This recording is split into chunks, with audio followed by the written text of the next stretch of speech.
Welcome to wishful ಅಡುಗೆ ಮನೆ. ಇವತ್ತು ನಾವು ಗೋಧಿ ಹಿಟ್ಟಿಂದ ಒಂದು ಸೂಪರ್ ರೆಸಿಪಿನ ಮಾಡೋಣ. ಯಾವಾಗಲೂ ಚಪಾತಿ ಪರೋಟ ತಿಂದು ಬೇಜಾರಾಗಿರುತ್ತಲ್ಲ, ಇವತ್ತು ನಾವು ಬೇರೆ ಥರನೇ ಒಂದು ರೆಸಿಪಿನ ಮಾಡೋಣ. ಹೇಗೆ ಮಾಡೋದಂತ ನೋಡೋಣ ಬನ್ನಿ. ನೋಡಿ, ಒಂದು ಬೌಲ್ ತೊಗೊಂಡಿದ್ದೀನಿ. ಒಂದು ಬೌಲ್ ಆಗೋಷ್ಟು ಗೋಧಿ ಹಿಟ್ಟನ್ನು ತೊಗೊಂಡಿದ್ದೀನಿ ನಾನು. ನೋಡಿ, ಇಲ್ಲಿ ನಾವು ಮಾಮೂಲು ಚಪಾತಿ ಮಾಡ್ತೀವಲ್ಲ ಆ ಗೋಧಿ ಹಿಟ್ಟನ್ನೇ ತೊಗೊಂಡಿದ್ದೀನಿ. ಒಂದು ಸಣ್ಣ ಬೌಲ್ ಆಗೋಷ್ಟು ಚಿರೋಟಿ ರವೆ. ನಾವೀಗ ಒಂದು ಕಪ್ ಗೋಧಿ ಹಿಟ್ಟು ಹಾಕ್ಕೊಂಡ್ರೆ ಅದರಲ್ಲಿ 1/4 ಕಪ್ ಆಗೋಷ್ಟು ಚಿರೋಟಿ ರವೆನ ಸೇರಿಸ್ಕೊಬೇಕು. ನಾವಿಲ್ಲಿ ಉಪ್ಪಿಟ್ಟಿನ ರವೆನ ಹಾಕೋಬಾರ್ದು, ಚಿರೋಟಿ ರವೆನೇ ಹಾಕೋಬೇಕು. ನಾನಿಲ್ಲಿ ಖಾರಕ್ಕೆ ಅನುಗುಣವಾಗಿ ಖಾರದ ಪುಡಿನ ಸೇರಿಸ್ಕೊಳ್ತಾ ಇದ್ದೀನಿ. ನಾನಿಲ್ಲಿ 1/4 ಸ್ಪೂನ್ ಆಗೋಷ್ಟು ಖಾರ ಪುಡಿನ ಸೇರಿಸ್ಕೊಂಡಿದ್ದೀನಿ. ಸ್ವಲ್ಪ ಕಲರ್ ಬರಲಿ ಅಂತ ಅರಿಶಿನ ಪುಡಿ ಹಾಕ್ಕೊಂಡಿದ್ದೀನಿ. ಒಂದು ಅರ್ಧ ಸ್ಪೂನ್ ಆಗೋಷ್ಟು ಧನಿಯಾ ಪೌಡರು, ಹಾಗೆಯೇ ಒಂದು 1/4 ಸ್ಪೂನ್ ಆಗೋಷ್ಟು ಪೆಪ್ಪರ್ ಪೌಡರು, ಹಾಗೆಯೇ ಒಂದು ಅರ್ಧ ಸ್ಪೂನ್ ಆಗೋಷ್ಟು ಜೀರಾ ಪೌಡರು. ನಾನಿಲ್ಲಿ ಒಂದು ಅರ್ಧ ಸ್ಪೂನ್ ಆಗೋಷ್ಟು ಸೋಂಪನ್ನು ಕುಟ್ಟಿ ಇಟ್ಕೊಂಡಿದ್ದೆ, ಅದನ್ನು ಕೂಡ ಸೇರಿಸ್ಕೊಳ್ತಾ ಇದ್ದೀನಿ. ಒಂದು 1/4 ಸ್ಪೂನ್ ಆಗೋಷ್ಟು ಆಮ್ಚೂರ್ ಪೌಡರ್ನ ಹಾಕ್ಕೊಂಡಿದ್ದೀನಿ. 1 ಸ್ಪೂನ್ ಆಗೋಷ್ಟು ಕಸೂರಿ ಮೆಥಿನ ಹಾಕ್ಕೊಂಡಿದ್ದೀನಿ. ನೋಡಿ, 1 ಸ್ಪೂನ್ ಆಗೋಷ್ಟು ಬಿಳಿ ಎಳ್ಳನ್ನು ಹಾಕ್ಕೊಳ್ತಾ ಇದ್ದೀನಿ. ಹಾಗೆಯೇ ಕರಿಬೇವಿನ ಸೊಪ್ಪು ಕೂಡ ಹಾಕ್ಕೊಳ್ತಾ ಇದ್ದೀನಿ. ನಾನಿಲ್ಲಿ ಒಂದು 4 ಸ್ಪೂನ್ ಆಗೋಷ್ಟು ಹೆಸರು ಬೇಳೆನ ತೊಗೊಂಡು ನೆನೆಸಿಟ್ಕೊಂಡಿದ್ದೆ.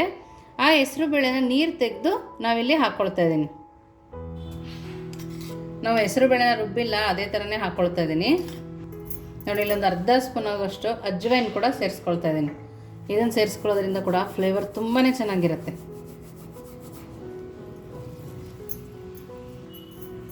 ನೋಡಿ, ಇವಾಗ ರುಚಿಗೆ ಅನುಗುಣವಾಗಿ ಉಪ್ಪನ್ನು ಕೂಡ ಸೇರಿಸ್ಕೋಬೇಕು. ನೋಡಿ, ಇಷ್ಟನ್ನು ಹಾಕಿದ ಮೇಲೆ ಒಂದು ಸ್ಪೂನ್ ಸಹಾಯದಿಂದ ಈ ಥರ ಕಲಿಸ್ಕೊಬೇಕು. ನಾವು ಯಾವಾಗಲೂ ಚಪಾತಿ ಪೂರಿ ಇವೆಲ್ಲ ಮಾಡ್ಕೊಡ್ತಾ ಇರ್ತೀವಲ್ವ, ಈ ಥರ ಡಿಫ್ರೆಂಟಾಗಿ ಮಾಡಿಕೊಟ್ಟಾಗ ಮಕ್ಳಿಗೆ ಕೂಡ ಇಷ್ಟ ಆಗುತ್ತೆ. ಈಗ ದಸರಾ ಇರೋದ್ರಿಂದ ಹಾಲಿಡೇ ಕೂಡ ಇರುತ್ತೆ ಮಕ್ಕಳಿಗೆ. ನಾವು ಮನೇಲಿರುವಾಗ ಮಾಡಿಟ್ರೆ ಇದು 15 ದಿನ ಆದ್ರೂ ಕೆಡೋದಿಲ್ಲ, ಅಷ್ಟು ಚೆನ್ನಾಗಿರುತ್ತೆ. ನೋಡಿ, ಈ ಥರ ಮಿಕ್ಸ್ ಮಾಡ್ಕೊಂಡು ಆದಮೇಲೆ ನಾವು ನೋಡಿ ಮಿಕ್ಸ್ ಮಾಡ್ಕೊಂಡಿದ್ವಲ್ಲ, ಇವಾಗ 4 ಸ್ಪೂನ್ ಎಣ್ಣೆನ ನಾನು ಬಿಸಿ ಮಾಡ್ಕೊಂಡು ಬಂದಿದ್ದೀನಿ. ನೋಡಿ, ಈ ಥರ ಬಿಸಿ ಚೆನ್ನಾಗಿ ಕಾಯಿಸ್ಬಿಟ್ಟು ನಾವು ಎಣ್ಣೆನ ಹಾಕೋಬೇಕು. ನೋಡಿ, ಎಣ್ಣೆ ಹಾಕಿ ಹಿಟ್ಟಿಗೆ ಹದವಾಗೋ ಥರ ಕಲಿಸ್ಕೊಬೇಕು. ಆ ಗೋಧಿ ಹಿಟ್ಟಿಗೂ ರವೆಗೂ ಎಣ್ಣೆ ಮಿಕ್ಸ್ ಆಗಬೇಕು, ಆ ಥರ ನಾವು ಇದನ್ನು ಕಲಿಸ್ಕೊಂಬರ್ಬೇಕು. ನೋಡಿ, ಬಿಸಿ ಇರೋ ತನಕ ಸ್ಪೂನಲ್ಲೇ ಕಲಿಸ್ಕೊಬೋದು. ಆಮೇಲೆ ನೀಟಾಗಿ ಈ ಥರ ಹಿಟ್ಟಿಗೆ ಹತ್ತೋ ಥರ ಕಲಿಸ್ಬೇಕು ಎಣ್ಣೆನ. ನಾವು ಈ ಥರ ಕಲಿಸೋದ್ರಿಂದ ನಾವು ಮಾಡೋ ರೆಸಿಪಿ ಕ್ರಿಸ್ಪಿಯಾಗಿ ಬರುತ್ತೆ. ನಾವು ಇದಕ್ಕೆ ಮೈದಾನೂ ಹಾಕಿಲ್ಲ, ಹಂಗಾಗಿ ಮಕ್ಕಳಿಗೆ ಆರಾಮಾಗಿ ಕೊಡ್ಬೋದು, ಹೆಲ್ದಿಯಾಗಿರುತ್ತೆ. ನೀವು ಮಕ್ಕಳು ಆಟ ಆಡ್ಕೊಂಡು ಬರೋ ಅಷ್ಟರೊಳಗೆ ಮಾಡ್ಕೋಬೋದು, ಅಷ್ಟು ಬೇಗ ಮಾಡ್ಕೋಬೋದು. ನೋಡಿ, ಈ ಥರ ನೀಟಾಗಿ ಕಲಿಸ್ಕೊಂಡು ಈ ಥರ ಬೈಂಡ್ ಆಗಿರಬೇಕು. ನೋಡಿ, ಈ ಥರ ಮಿಕ್ಸ್ ಆದರೆ ತುಂಬ ಚೆನ್ನಾಗಿ ಬರುತ್ತೆ. ನಾವು ಒಂದು ಸರಿ ಕೈಯಲ್ಲಿ ಮಿದ್ಬಿಟ್ಟು ಈ ಥರ ಗಂಟು ಹೊಡೆದ್ರೆ ನೋಡಿ ಎಷ್ಟು ಚೆನ್ನಾಗಿದೆ ಅಂಥೇಳಿ. ಈ ಹದದಲ್ಲಿ ನಾವು ಕಲಿಸ್ಕೊಂಡ್ಮೇಲೆ ಸ್ವಲ್ಪ ಸ್ವಲ್ಪನೇ ನೀರು ಹಾಕಿ ಕಲಿಸ್ಕೊಬೇಕು ನಾವು. ನೋಡಿ, ಥರ ಸ್ವಲ್ಪ ಸ್ವಲ್ಪ ನೀರು ಹಾಕಿ ಕಲಿಸ್ಕೊಂಡು ನಾವು ಚಪಾತಿ ಹಿಟ್ಟನ್ನು ಯಾವ ಥರ ಕಲಿಸ್ಕೊತೀವೋ ಆ ಹದಕ್ಕೆ ನಾವು ಇದನ್ನು ಕಲಿಸ್ಕೊಬೇಕು. ನೋಡಿ, ಈ ಥರ ಚಪಾತಿ ಹಿಟ್ಟನ್ನು ಅದಕ್ಕೆ ಕಲಿಸ್ಕೊಂಬಂದಿದ್ದೀನಿ. ನೋಡಿ, ಚೆನ್ನಾಗಿ ನಾದಿ ಕಲಿಸ್ಕೊಂಬಂದಿರೋದು. ಈ ಹಿಟ್ಟು 10 ನಿಮಿಷ ನೆನೆಯಬೇಕು. ನಾವು ಈ ಥರ ಕಲಿಸ್ಕೊಂಬಂದಿದ್ದೀವಲ್ಲ, ಇದನ್ನು ಹೀಗೆ ಬಿಟ್ಬಿಟ್ಟು ಒಂದು 10 ನಿಮಿಷ ನೆನೆಯಕ್ಕೆ ಬಿಡೋಣ.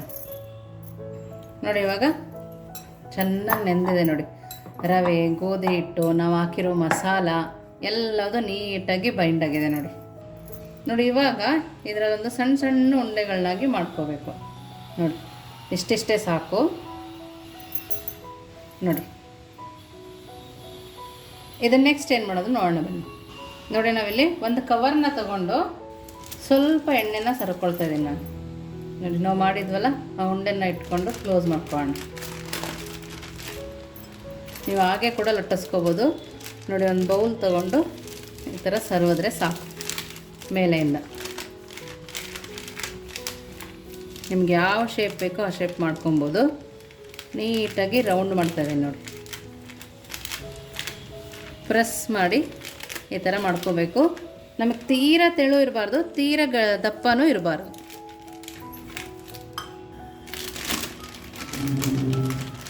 ನೋಡಿ,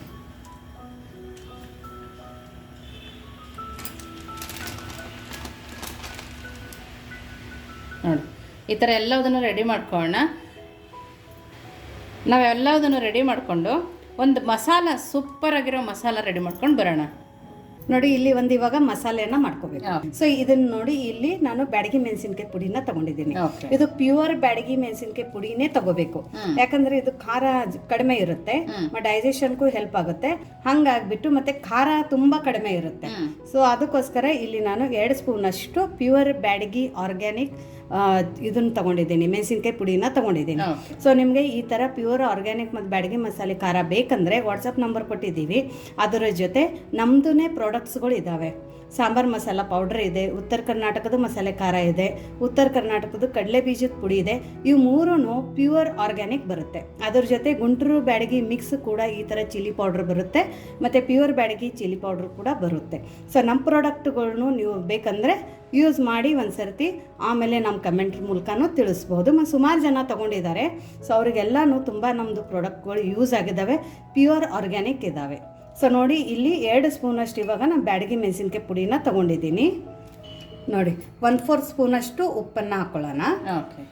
ಇಲ್ಲಿ ನೋಡಿ ಎಲ್ಲಾನು ಇವಾಗ ಅರ್ಧ ಸ್ಪೂನ್ ಹಾಕೋಬೇಕು. ಅರ್ಧ ಸ್ಪೂನಷ್ಟು ಹುರಿದು ಪುಡಿ ಮಾಡ್ಕೊಳ್ಳುವಂಥ ಜೀರಿಗೆ ಪುಡಿ, ಅರ್ಧ ಸ್ಪೂನಷ್ಟು ಆಮ್ಚೂರು ಪುಡಿ, ಅರ್ಧ ಸ್ಪೂನಷ್ಟು ಧನಿಯಾ ಪುಡಿ, ಅರ್ಧ ಸ್ಪೂನಷ್ಟು ಬ್ಲ್ಯಾಕ್ ಸಾಲ್ಟ್ ಕರಿ ಉಪ್ಪು, ಮತ್ತೆ ಅರ್ಧ ಸ್ಪೂನಷ್ಟು ಚಾಟ್ ಮಸಾಲ. ಇದ್ರ ಜೊತೆ ಖಟ್ಟ ಮಿಟ್ಟ ಫ್ಲೇವರ್ ಬೇಕಲ್ಲ, ಹಂಗಾಗ್ಬಿಟ್ಟು 1 ಸ್ಪೂನಷ್ಟು ಪಿಟಿ ಸಕ್ಕರೆ, ಅಂದ್ರೆ ಸಕ್ಕರೆನ ಪುಡಿ ಮಾಡ್ಕೊಂಡು ತಗೊಳ್ಳೋದು. ಇದು 1 ಸ್ಪೂನು. ಇಲ್ಲ ನಮಗೆ ಶುಗರ್ ಇದೆ, ನಾವು ತಿನ್ನಂಗಿಲ್ಲ ಅಂದರೆ ಟೋಟಲಿ ಸ್ಕಿಪ್ ಮಾಡಿ, ಬಟ್ ಹಾಕಿದ್ರೆ ಮಾತ್ರ ತುಂಬ ಸಖತ್ತಾಗಿ ಟೇಸ್ಟ್ ಬರುತ್ತೆ. ಇದೆಲ್ಲನೂ ಇವಾಗ ಮಿಕ್ಸ್ ಮಾಡ್ಕೋಬೇಕು. ಈ ಥರ ನೀವು ಸ್ನ್ಯಾಕ್ಸದ್ದು ಒಂದು ಮಸಾಲೆನ ಮಾಡ್ಕೊಂಡು ಇಟ್ಕೊಂಡಿದ್ರೆ 6 ತಿಂಗಳು ಏನೂ ಆಗಲ್ಲ, ಫ್ರಿಜ್ಜಿಗೆ ಇಟ್ಕೊಂಡ್ಬಿಡಿ. ಸೊ ಇದು ಮಸಾಲೆ ಏನಿದೆ ಅಲ್ಲ ಇದೇ ಮೇನು. ಸೊ ನೋಡಿ ಇವಾಗ ಇದೆಲ್ಲ ಮಿಕ್ಸ್ ಆಯ್ತಲ್ಲ, ಇವಾಗ ಈ ಪುಡಿನ ನಾವು ಪಕ್ಕಕ್ಕೆ ಇಟ್ಕೊಳ್ಳೋಣ. ಇದ್ರದ್ದು ಯೂಸ್ ನಮಗೆ ಆಮೇಲೆ ಇದೆ. ನೋಡಿ ನಾವು ಎಣ್ಣೆನ ಬಿಸಿ ಮಾಡೋಕೆ ಇಟ್ಕೊಂಡಿದ್ವಲ್ಲ, ಹೈ ಫ್ಲೇಮಲ್ಲಿ ಬಿಸಿ ಮಾಡ್ಕೊಂಡಿದ್ದೀನಿ ನಾನು. ಇವಾಗ ಮೀಡಿಯಮ್ ಫ್ಲೇಮಲ್ಲಿ ಇಟ್ಕೊಂಡಿದ್ದೆ. ಎಣ್ಣೆ ಚೆನ್ನಾಗಿ ಕಾದಿದೆ. ನೋಡಿ ನಾವು ಮಾಡಿರೋದನ್ನು ಒಂದೊಂದಾಗೆ ಬಿಟ್ಕೊಳ್ಳೋಣ. ನೋಡಿ ಈ ಥರ.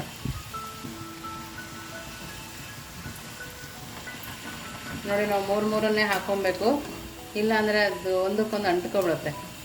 ನೀವು ಎಣ್ಣೆ ಜಾಸ್ತಿ ಹಾಕಿ ಜಾಸ್ತಿ ಕರ್ಕೋಬೋದು. ನಾವು ಇದನ್ನು ನಿಧಾನಕ್ಕೇ ನಾವು ಇದನ್ನು ಕರಿಬೇಕು, ಏಕೆಂದರೆ ಅದು ಫಾಸ್ಟಾಗಿ ಬೆಂದರೆ ಸಾಫ್ಟ್ ಆಗೋ ಚಾನ್ಸಸ್ ಇರುತ್ತೆ. ನಾವು ಲೋ ಫ್ಲೇಮು ಅಥವಾ ಮೀಡಿಯಮ್ ಫ್ಲೇಮು 2 ಫ್ಲೇಮಲ್ಲಿ ಯಾವ್ದಾದ್ರು ಫ್ಲೇಮಲ್ಲಿ ಬೇಯಿಸ್ಕೊಬೋದು. ಲೋ ಟು ಮೀಡಿಯಮಲ್ಲಿ ಬೇಯಿಸ್ಕೊಂಡ್ರಂತೂ ತುಂಬಾ ಚೆನ್ನಾಗಿ ಬರುತ್ತೆ. ಎಲ್ಲದು ನೀಟಾಗಿ ಬೆಂದು ನಮಗೆ 15 ದಿನ ಇಟ್ಟರೂ ಕೆಡೋದಿಲ್ಲ, ಆ ಥರ ಬೇಯುತ್ತೆ. ನೋಡಿ ಈ ಕಲರ್ ಬಂದಮೇಲೆ ತಕ್ಕೊಂಡ್ರೆ ಸಾಕಾಗುತ್ತೆ. ನೋಡಿ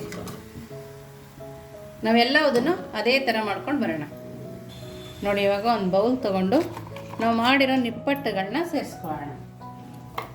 ನೋಡಿ ಈಗ ನಾವು ಮಾಡಿಟ್ಕೊಂಡಿದ್ವಲ್ಲ ಮಸಾಲ ಪೌಡರು, ಅದನ್ನು ಕೂಡ ಸೇರಿಸ್ಕೋಬೇಕು. ನಿಮಗೆ ಮಸಾಲ ಪೌಡರ್ ಮಾಡ್ಕೊಳಕ್ಕಾಗಿಲ್ಲ ಅಂದ್ರೂ ಖಾರದ ಪುಡಿ ಮತ್ತು ಸ್ವಲ್ಪ ಸಾಲ್ಟನ್ನು ಮಿಕ್ಸ್ ಮಾಡಿ ಸೇರಿಸ್ಕೋಬೋದು. ನೋಡಿ ನೋಡೋಕ್ಕೂ ಎಷ್ಟು ಚೆನ್ನಾಗಿ ಕಾಣಿಸ್ತಾ ಇದೆ. ನೋಡಿ ಇವಾಗ ನೆಕ್ಸ್ಟ್ ಏನು ಮಾಡೋದು ಅಂತ ನೋಡೋಣ ಬನ್ನಿ.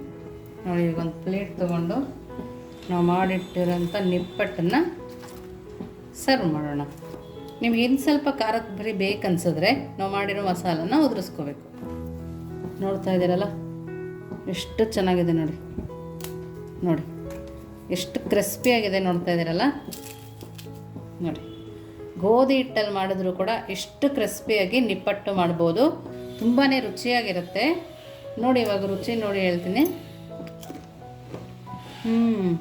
ತುಂಬಾ ಚೆನ್ನಾಗಿದೆ. ನಾವು ಮಸಾಲೆಗಳು ಹಾಕಿದ್ವಲ್ಲ, ಆ ಮಸಾಲ ಫ್ಲೇವರ್ ಕೂಡ ತುಂಬಾ ಅದ್ಭುತವಾಗಿ ಬರ್ತಾ ಇದೆ. ನೋಡಿ ರೆಸಿಪಿ ತುಂಬಾ ಕ್ರಿಸ್ಪಿಯಾಗಿ ಬಂದಿದೆ.